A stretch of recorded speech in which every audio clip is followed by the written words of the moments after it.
আল্লাহর নবী সাল্লাল্লাহু আলাইহি সাল্লাম বলেছেন দাইয়ুস লা ইয়াদখুলুনাল জান্নাহ, দাইয়ুস কোশ্চিন কারো জান্নাতে যাবে না।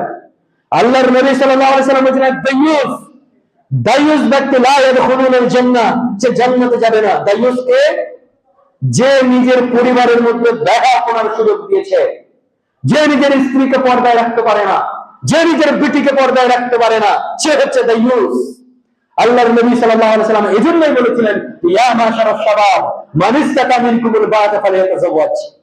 আল্লাহর নবী সাল্লাল্লাহু আলাইহি সাল্লাম বলেছেন বিয়ে করার আগে আল্লাহর নবী আপনাকে সতর্ক বার্তা দিয়েছেন, ইয়া মাশারাশ শাবাব, হে নওজওয়ানের দলেরা, হে যুবকের দলেরা, মান ইসতাতা, তোমাদের যাদের ক্ষমতা রয়েছে, মিনকুমুল বাআতা ফালিয়াতাযাওয়াজ, তোমাদের মধ্যে যাদের শক্তি রয়েছে, যাদের ক্ষমতা রয়েছে, যাদের মধ্যে পুরুষত্ব রয়েছে, তারাই কেবল বিয়ে করো। আল্লাহর নবী শিক্ষা দিচ্ছেন ইয়া মাশারাশ শাবাব, হে যুবকের দলেরা, তোমরা সবাই বিয়ে করতে যেও না, সবাই বিবাহের উপযুক্ত নও। দেখতে মানুষ হতে পারো, কিন্তু তোমাদের মধ্যে মানুষত্ব না থাকতে পারে, তোমাদের মধ্যে ক্ষমতা না থাকতে পারে।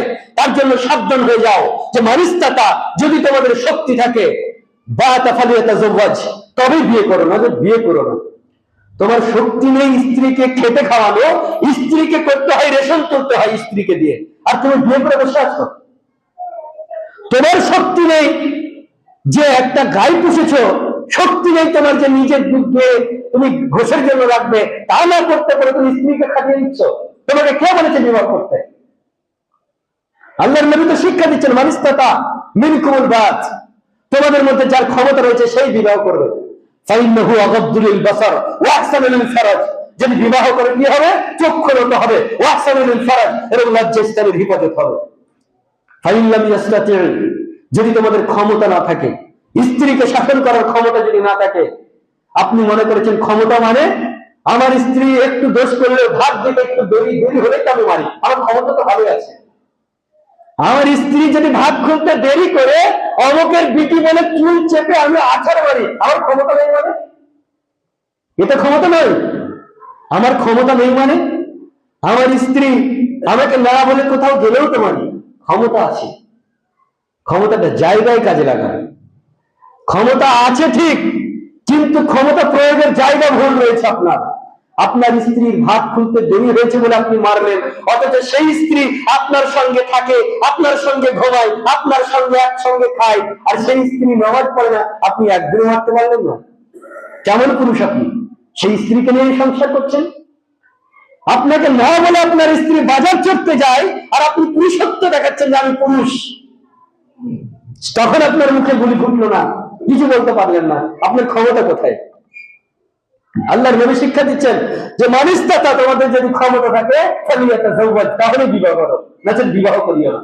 আমি আপনাকে ক্ষমতা দেখাতে চাচ্ছি যে ইনকাম করার মালিক আপনি। আল্লাহ তাআলা বলেন আর রিজালু কাওয়ামুনা আলান নিসা, আমি পুরুষদেরকে বানিয়েছি স্ত্রীদের কমান্ডার।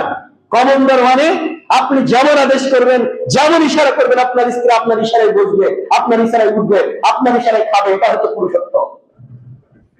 আল্লাহ তাআলা বলছেন আর রিজালু কাওয়ামুনা আলান নিসা, আমি পুরুষদেরকে বানিয়েছি কাওয়ামুনা আলান নিসা, মহিলাদের কমান্ডার।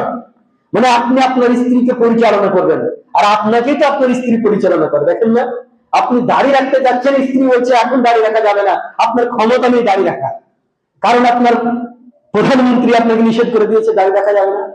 দাড়ি রাখলেই তার ভাত দেবে না আপনাকে, দাড়ি রাখলেই তার টাকা নেবে না। তো আপনি পুরুষ কিসের? আপনার নিজের ক্ষমতা নেই, নিজের পাওয়ার নেই, আপনি পুরুষ কিসের? কথাগুলো খারাপ মাইন্ডে নেবেন না। সমাজ দিন দিন অধঃপতনের অতল করে চলে যাচ্ছে, দেখছি তো। যখন কন্ট্রোল দিচ্ছে, আপনার রেশন দিচ্ছে, তখন পুরুষ যদি দুটো হয় তো মেয়ে হচ্ছে 20টা। কেন? সেটা কি আপনার স্ত্রী ঠিকা নিয়ে বসে আছে নাকি যে আপনাকে চাল তুলে না আপনাকে খাওয়াবে? তাহলে আপনি কেন পুরুষ হয়েছেন? আপনি কেন পুরুষ হয়েছেন? আপনার চাল তুলে দেওয়ার ক্ষমতা নেই তো আপনি পুরুষ কেন? আপনার মেয়ে কেন ওখানে যাবে? আপনার বিটি কেন ওখানে যাবে? আপনার স্ত্রী কেন ওখানে যাবে? আপনার মতো পুরুষত্ব নেই।